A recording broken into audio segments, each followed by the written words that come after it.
რუსეთის დაბომბვა გრძელდება, ფრონტზე კვლავ აიწუნა გრძელდება. ამერიკელებს უკრაინის დახმარება დასჭირდათ და ფასები ნავთობზე, ასევე სიტუაცია ფრონტზე.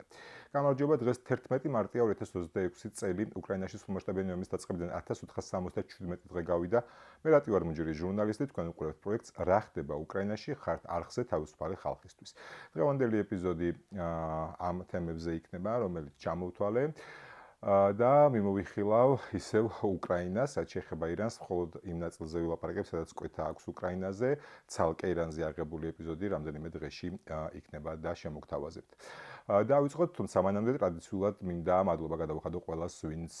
აქტიურობს არხზე, ვისაც გამოწერილი აქვს არხი, წერს კომენტარებს, ალაიქებს ვიდეოებს, აზრებს თავის სოციალურ ქსელებში. განსაკუთრებული მადლობა მინდა გადავხადო მათ, ვინც დონაციით არის დაკავებული.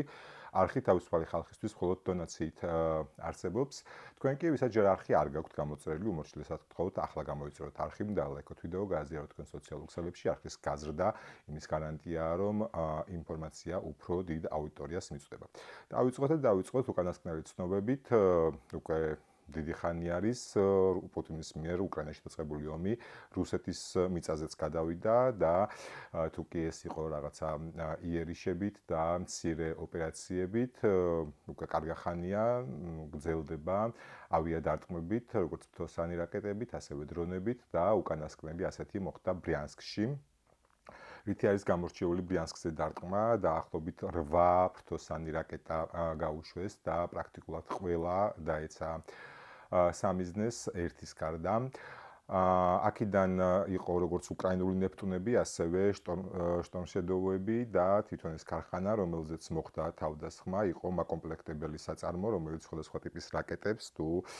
სხვა სამხედრო ტექნიკას ამარაგებდა შესაბამისი ნაწილებით. რაც უნდა აღინიშნოს, არის ის, რომ ამ თავდასხმას მოყვა მსხვერპლი, როგორც უშუალოდ ქარხანაში დასაქმებული ადამიანების, ასევე დაშავებულები, გარდა ამისა სამოქალაქო პირებიც დაიღუპნენ. აი ამ 8 ფთოსანი რაკეტიდან ერთი აცდა სამიზნეს და ქარხნის მიმდებარედ სავალ ნაწილზე დაეცა, რა დროსაც გარდაიცვალნენ მშვიდობიანი მოქალაქეები. რაც სამწუხაროა, თუმცა არ უნდა დაგვაუწყდეს, რომ რუსეთი სამოქალაქო ინფრასტრუქტურის დაბომბვას უკვე მეხუთე წელია მიზანმიმართულად ეწევა. როდესაც სამოქალაქო მსხვერპლებზე ვსაუბრობთ, აქვე მინდა შემოვიტანო ირანის საკითხიც, გოგონათა სკოლა, რომლის დაბომბვის შედეგადაც 165 ადამიანზე მეტი მშვიდობიანი მოქალაქე დაიღუპა. უმრავლესობა ბავშვები არიან, რაც ძალიან დიდი ტრაგედიაა. პირველ ეტაპზე ამერიკული მხარე ამბობდა, რომ ამას საჭიროებს გამოძიებას, ასეთი ჭორების იყო თითქოს საერთოდ რა უნდათ ომის დროს ბავშვებს სკოლაში და ეს ირანელების დადგმული იყო. თუმცა ოფიციალური ხაზი იყო, რომ გამოძიება მოხდება და დადგინდება რა მოხდა. თუმცა ტრამპმა დაიწყო ძველებური რუსული სიმღერა, ასე ვიტყოდი, რომლის მიხედვითაც ტრამპი ყველაფერს მსხვერპლს აბრალებს და ამბობს, რომ ირანულმა რეჟიმმა თავად დაბომბა ეს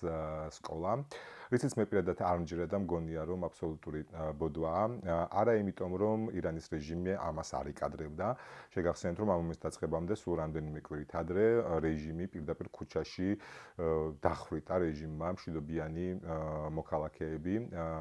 რომელიც საკმაოდ აგრესიული გამოხატულება ჰქონდათ თავიანთი პროტესტის, თუმცა ისინი აპროტესტებდნენ რეჟიმს და ითხოვდნენ უბრალოდ უკეთეს ცხოვრებას და სხვადასხვა ინფორმაციით 35,000-ზე მეტი ირანელი თავად ირანულმა რეჟიმმა მოკლა, ასე რომ საერთოდ არ გამოვრიცხავდი, რომ ეს სკოლაც თავად ირანულმა რეჟიმმა დაბომბა, თუმცა არსებობს ძალიან დამაჯერებელი კადრები, როდესაც სკოლაზე იერიში მოხდა ფთოსანი რაკეტით,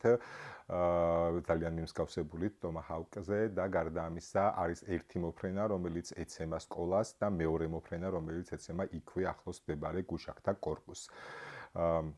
რა თქმა უნდა, ამ ყველაფერს დეტალური გამოძიება ჭირდება, მე არ ვარ ჩართული ამ გამოძიებაში, არ მაქვს წვდომა სხვადასხვა საიდუმლო ინფორმაციაზე, თუმცა ღია წყაროებში რაც ჩანს, ეს მიუთითებს იმაზე, რომ უბრალოდ გათვლებში შეეშალათ 10 და პირველი გასროლილი რაკეტა მით უმეტეს თუ ტომაჰავკის სიზუსეს გავითვალისწინებთ, უბრალოდ არასწორი გათვლა იყო 10 და გუშაქთა корпуს და შემდეგ უკვე დაადასტურეს რომ 10 და მეორე რაკეტაც გაუშვეს, ასე რომ როდესაც ასეთი 21 საუკუნეში როდესაც ვამბობთ რომ რაღაცა შეთქმულებების თეორიებზე მივდივართ, ძალიან მარტივი გამოსაძიებელია ყველაფერი რა მოხდა, როგორ მოხდა და შესაბამისად აი თუნდაც ის ვიდეო კადრები, რომელზეც ვსაუბრობ, რომელიც არსებობს ქსელში, აშკარად ადასტურებს რომ ეს ვერ იქნებოდა ირანული ფრთოსანი რაკეტები, იყო შემხდა ვერსია აი ამ ფრთოსანი რაკეტის განხილვის, რომ ის უფრო მეტად გავს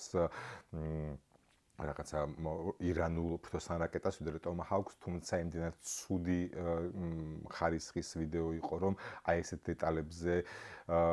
ყურადღების გამახვილება არ იქნება სერიოზული, გარდა ამისა ტრაექტორია და ტრაექტორიიდანაც მოფრინდა, მოკლედ ბევრი საშუალება არსებობს ამ ყველაფერს დაკვირვების, ტრეკინგის, ეგრეთ წოდებულის და მიუთითებს, რომ უბრალოდ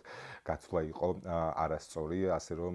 ეს მინდოდა მეთქვა აი ამ ნაწილზე, ახლა ბრიანსკს დაუბრუნდეთ, უკრაინის ომს, უბრალოდ რუსეთში გადასულ უკრაინის ომს, ბრიანსკის დაბომბვა, როგორც ხარ ძალიან მნიშვნელოვანი მოვლენა არის და მნიშვნელოვანია იმით, რომ საკმაოდ ძლიერი საწარმო, რომელიც ფრთოსანი და ბალისტიკური რაკეტების, ასევე სხვადასხვა ტიპის შეიარაღების მაკომპლექტებელი ნაწილებს აწარმოებდა, ის მას დაარტყეს და საკმაოდ მძლავრიც იყო დარტყმა. მინდა თქვენი ყურადღება გავამახვილო აი ამ კადრზე და რატომ. ეს კადრი არის უკრაინული სადაზვერვო უპილოტო თვითმფრინავიდან გადაღებული, ის არხეინად არის დაკიდებული რუსეთის საზე და აკურდება უკრაინულ იერიშს. ანუ რა გამოდის? რა გამოდის და ლეგენდარული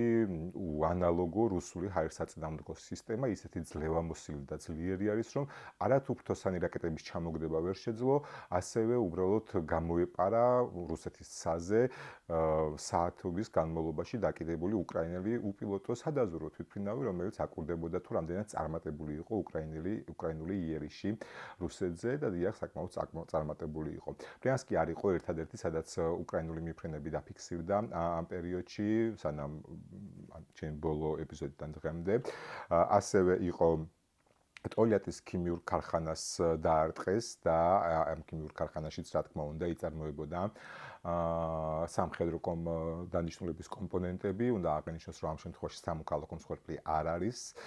კიდევ ერთი რაც ასევე განსაკუთრებით მნიშვნელოვანი არის, ეს ეხება უკვე ოკუპირებულ დონეცკს, თვითონ ქალაქ დონეცკს და მის აეროპორტს, ვინც ადევნებს რუსეთ-უკრაინის ომს თვალყურს, იცის, რომ დონეცკის აეროპორტის საცავებს რუსეთი იყენებს ერთგვარად ჩეხიდების სასაწყობად და ეს პირველი შემთხვევა არ არის, თუმცა ერთ-ერთი მძლავრი შემთხვევა, როდესაც აი ეს ჩეხიდების საწყობი დაიბომბა, კადრებში ჩანს განმეორებითი დეტონაციებიც, რაც ნიშნავს, რომ სამბიზნეს გაარტყეს და არა მხოლოდ ასე ვთქვათ, ქარხნის ტერიტორია და საწყობი, არამედ თავად ჩეხიდების საბრძოლო ნაწილებიც აფეთქდა, დეტონაცია მოხდა, ზუსტ შედეგებს დაითვლიან და გვეტყვიან, თუმცა ფაქტია, ამ კადრებიდან გამომდინარე, საკმაოდ მძლავრი იყო ეს აფეთქებაც. ამ შემთხვევაში უკრაინელებმა ამერიკული ატაკამსები გამოიყენეს. კიდევ ერთი მიფრენა დაფიქსირდა, ასე ვთქვათ, ისევ ოკუპირებულ ტერიტორიაზე, ამჯერად მარიუპოლშიც დღეს გამთენიისას სასაწყობე, ასე ვთქვათ, ფართები დაბომბეს უკრაინელებმა რუსული და საკმაოდ შედეგიანი, როგორც კადრებიდან ჩანს, ეს დაბომბაც იყო და აი აქ კიდევ ერთხელ გავულოთ პარალელი, როდესაც რუსეთი ძალიან ცინიკურად იშვერს ხელს თეირანში გოგონათა ლიცეუმის დაბომბვა რატომღაც არ ახსენდებათ მარიუპოლში თეატრის დაბომბვა, თეატრის, რომელიც თლიანად გადაკეთებული იყო თავშესაფრად, ძალიან დიდი ასოებით და გარჩევით ეწერა, რომ ბავშვები აფარებენ თავს ამ თეატრს და დაბომბეს მიზანმიმართულად აი ეს თეატრი და ამ ფაქტს საერთოდ უარყოფენ კიდევაც, რომ ასეთი რამე მოხდა, შესაბამისად აი ის ადამიანები, რომელიც რუსულ პროპაგანდას არიან აყოლებული, აი საშინელი ამერიკა როგორ დაბომბა 165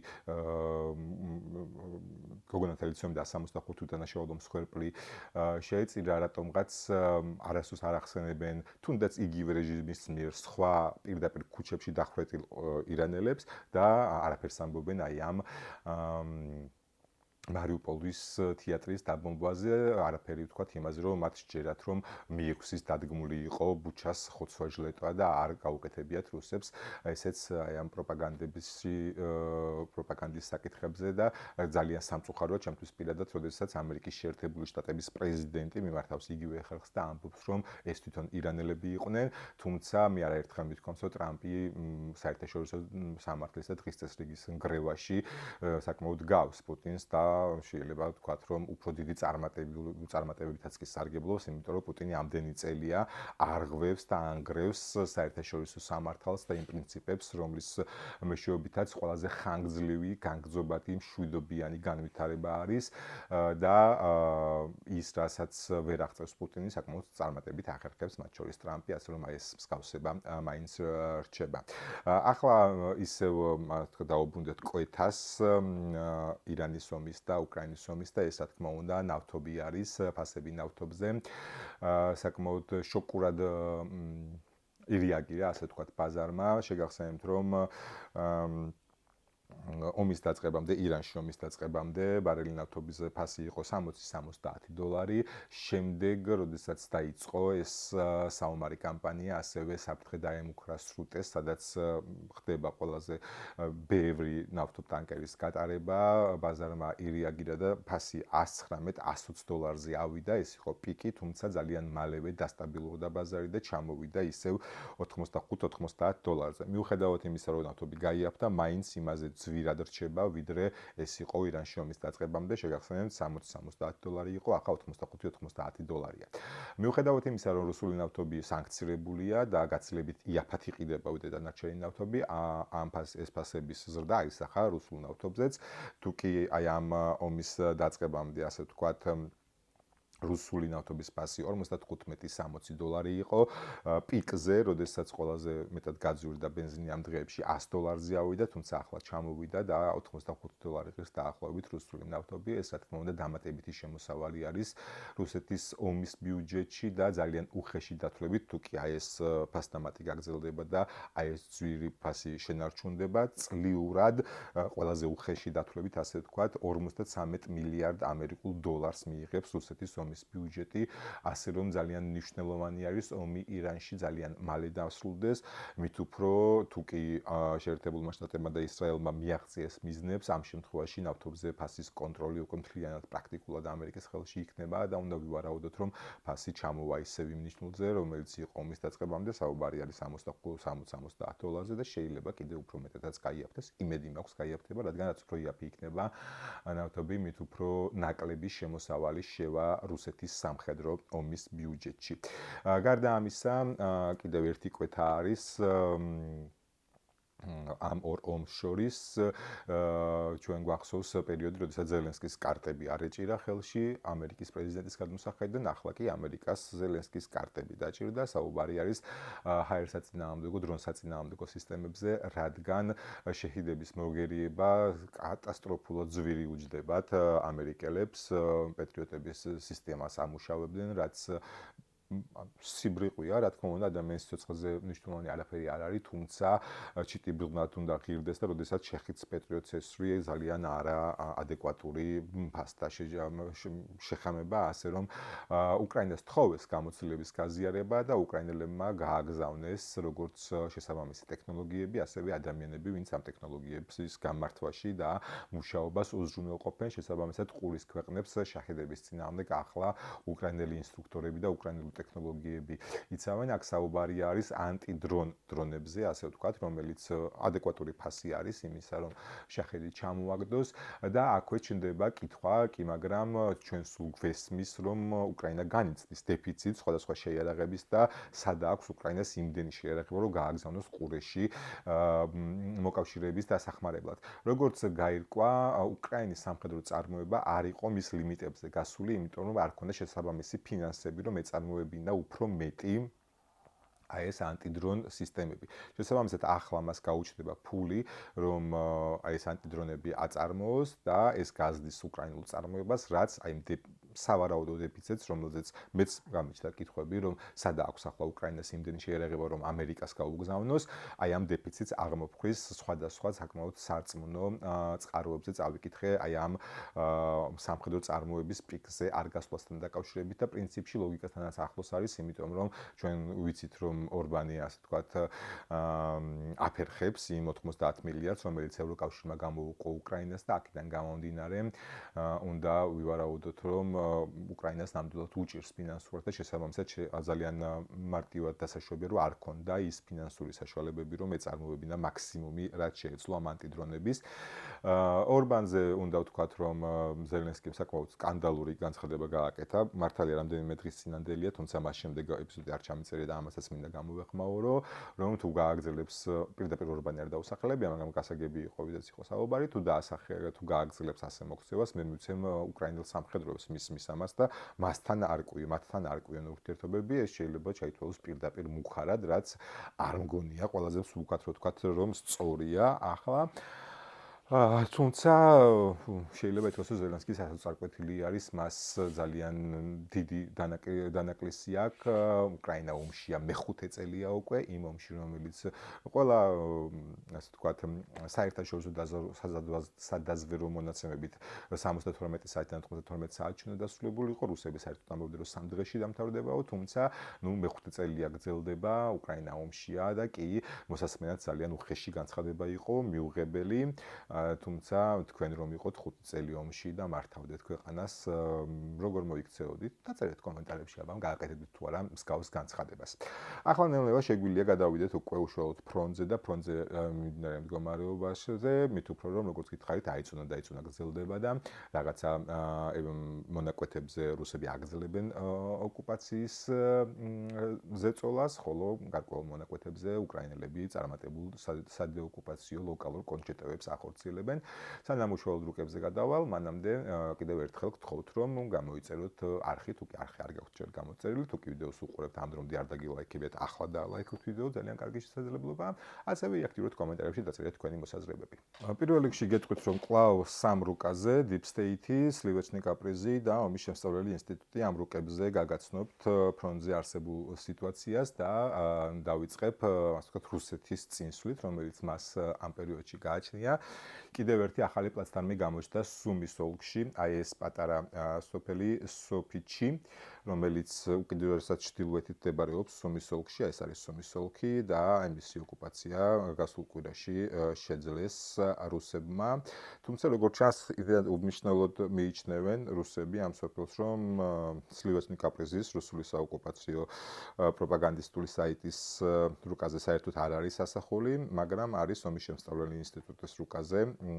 ასახული, როგორც ხედავთ, თუ კი Deep State-ს პრაქტიკულად სრულად ოკუპირებულად აქვს გამოცხადებული სოფიჩი და Slivechny Kaprizis საერთოდ არაფერი აქვს აღნიშნული, ომის შემსწავლელი ინსტიტუტი აქ მიუთითებს, რომ საბრძოლო უპირატესობა აქვს ამ მიმართულებაზე რუსებს და აი ხედავთ კონტურებს, არა მხოლოდ ქალაქი აქვთ ოკუპირებული, არამედ მის გარშემოც საკმაოდ, ასე ვთქვათ, უპირატესობა, შეტევითი უპირატესობა გააჩნიათ. ეს არის იმ პოლიტიკის გაგრძელება, რომელსაც უკვე რამდენიმე თვეა ჩვენ ვაკვირდებით, აი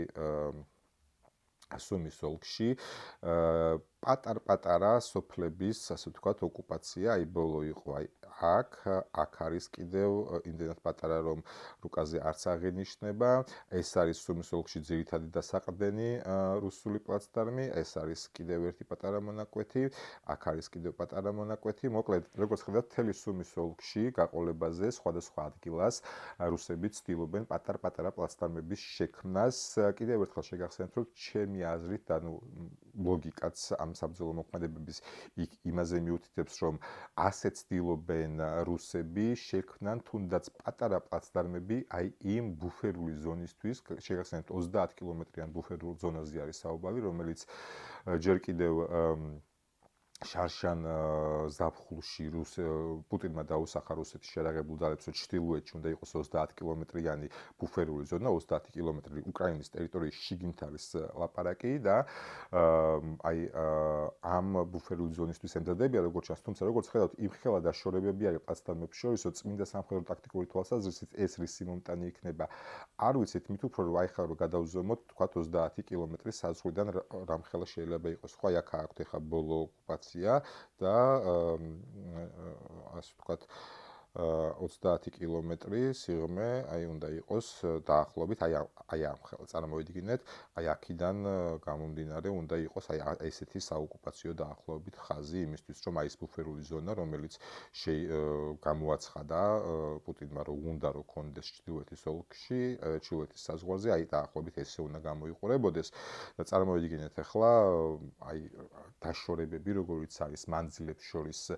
ამ მიმართულებაზე, რამდენად აბსურდულად ჟღერს, რომ ეს უახლოეს მომავალში ამისი წარმატებული ოპერაცია კონდეთ. თუმცა ნუ ფაქტი ერთია, რომ სუმის მიმართულებაზე სხვადასხვა დროს, სხვადასხვა წერტილზე, როგორც ჩანს, პოულობენ სუსტ შეხების წერტილებს და იქ ახდენენ ინტერვენციას და პატარა სოფლების დაკავებას. შემდეგი მიმართულება, რაზეც მინდა გადავიდე, ეს უკვე არის სლავიანსკი, კრამატორსკი, დრუშკოვკა, კონსტანტინოვკა, ეს ძირითადი აგლომერაცია, სადაც საკმაოდ, ვთქვათ, წინსვლა აქვთ ამ პერიოდში და შეგვიძლია თამამად ვთქვათ, რომ ბრძოლები კრამატორსკის, სლავიანსკის აგლომერაციისთვის დაიწყო. თუ რატომ ამას სულ ცოტა ხანში გეტყვით, მანამდე კი რუკებს დავხედოთ. თქვენ გემახსოვრებათ, რომ ჯერ კიდევ შარშან შემოდგომაზე ეს მიმართულება, რასაც ქვია დონეცკის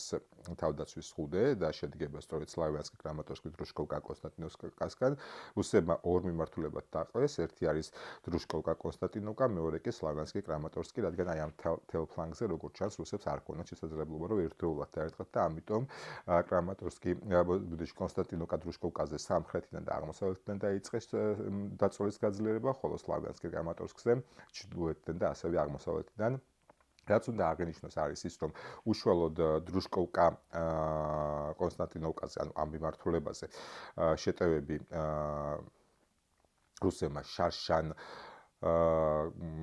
შემოდგომაზე დაიწყეს და გააძლიერეს დაწოლა კონსტანტინოვკაზე, აი სლავიანსკი, კრამატორსკსაც შეეხება, ეს უკვე ახლა ხდება. უშუალოდ რუკას რო შევხედოთ, აი მაშინ როდესაც თქვათ თებერვალში, 5 თებერვალი რო ავიღოთ, ნიშნულად, როდესაც შედარებით სამხრეთში უკრაინელებმა გააძლიერეს ზეწოლა დნეპროპეტროვსკის და ზაპოროჟიეს მიმართულებაზე, რუსებმა აქ გააძლიერეს, ასე ვთქვათ, ზეწოლა და აი ახლა თქვენ ხედავთ მონაცემებს, კარგად დააკვირდით 5 თებერვლის და დღევანდელი მონაცემებით აი ესეთი წინსვლა აქვთ ამ მიმართულებაზე რუსებს. განსაკუთრებული წინსვლა შეინიშნება ქალაქ კონსტანტინოვკაზე, რა თქმა უნდა, კიდევ ერთხელ შეგახსენებთ, რომ ამ მიმართულებაზე შარშან შემოდგომიდან დაიწყო დაწოლა და დაახლოებით 2 კვირის წინ, ან ცოტა მეტისაც, მე გიყვებოდით, რომ აი ამ გზაჯვარედინზე სიმაღლე აიღეს რუსებმა, რაც ხელში უწყობდა როგორც კონსტანტინოვკაზე, ასევე ცოტასევით დრუშკოვკაზე უკვე დრონებით თავდასხმისთვის, რადგან აი ამ სიმაღლიდან ადვილად გაკონტროლდებოდა ეს ტერიტორია და სწორედ ასეც მოხდა, განსაკუთრებული წინსვლა სწორედ აი ამ კონსტანტინოვკას მიმართულებაზე აქვთ რუსებს. დაახლოებით იგივე და ანალოგიურ სიტუაციას გვაჩვენებს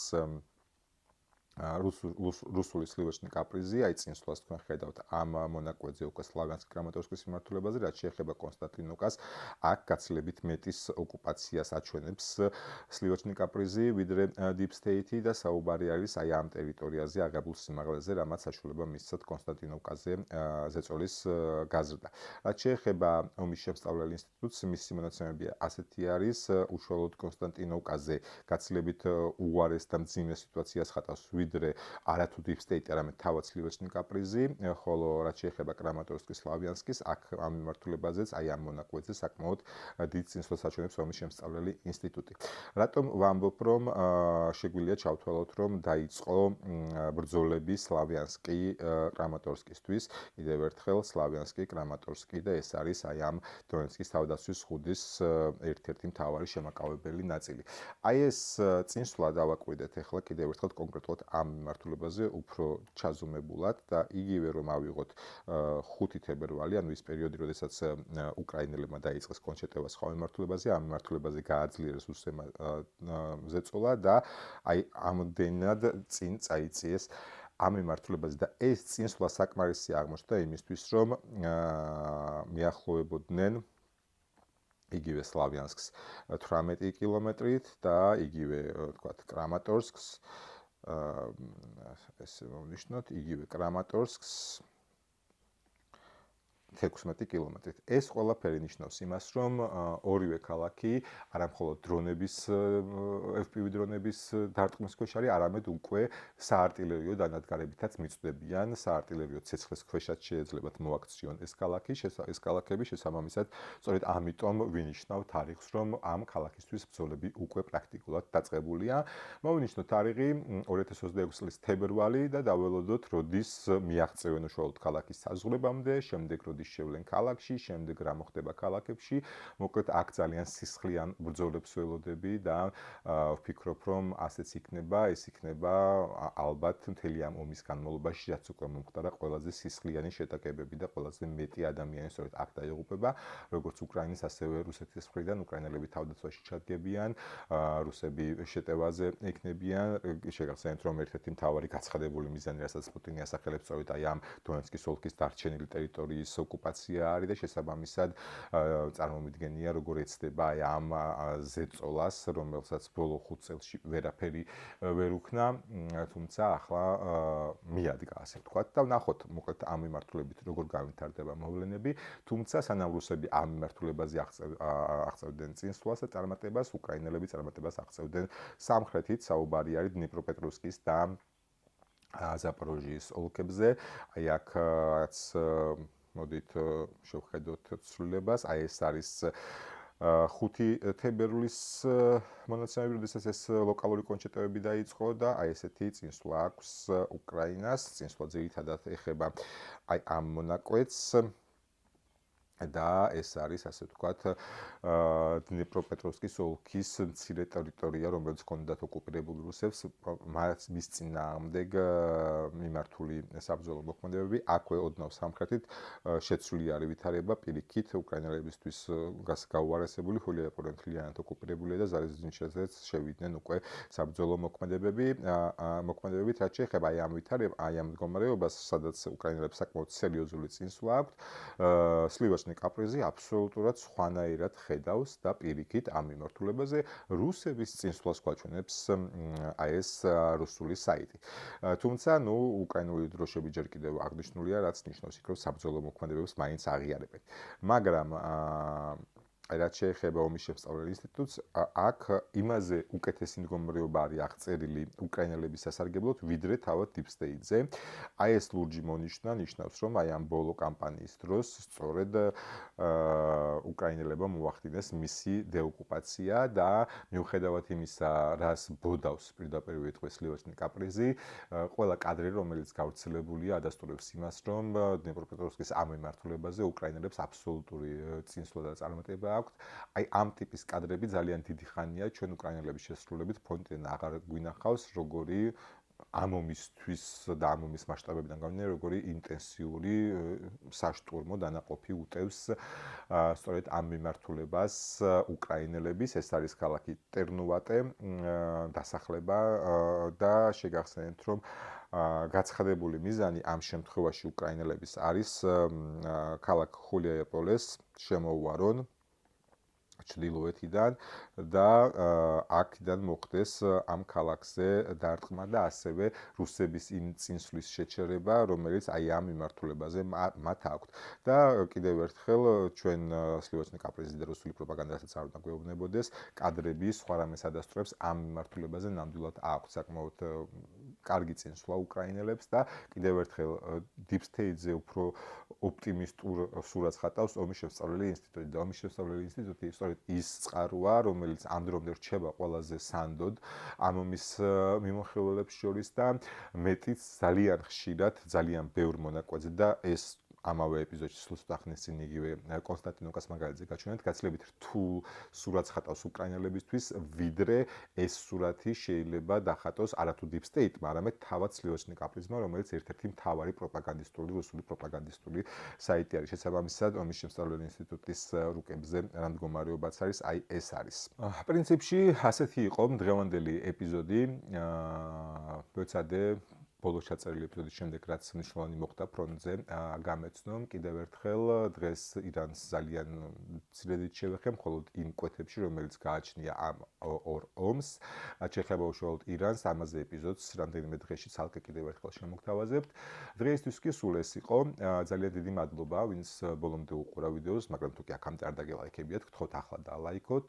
გამოიწეროთ არხი, გააზიაროთ თქვენ სოციალურ ქსელებში, აქტიუროთ კომენტარებში, ასევე მინდა განსაკუთრებული მადლობა გითხრათ ყველას, ვინც ამას აკეთებს, ვინც არხის გამომწერელი და მუდმივი მაყურებელი არის. ვისაც ჯერ არხი არ გაქვთ გამოწერილი, კიდევ ერთხელ გთხოვთ ახლა გამოიწეროთ. განსაკუთრებული მადლობა მათ, ვინც დონაციით ხართ დაკავებულები. არხი თავისუფალი ხალხისთვის მხოლოდ დონაციით ფუნქციონირებს, ვისაც გაქვთ დონაციის სურვილი, აღწერაში ანგარიშის ნომერია. მოკლედ, დღეისთვის სულ ეს იყო. ძალიან დიდი მადლობა. დროებით ნახვამდის.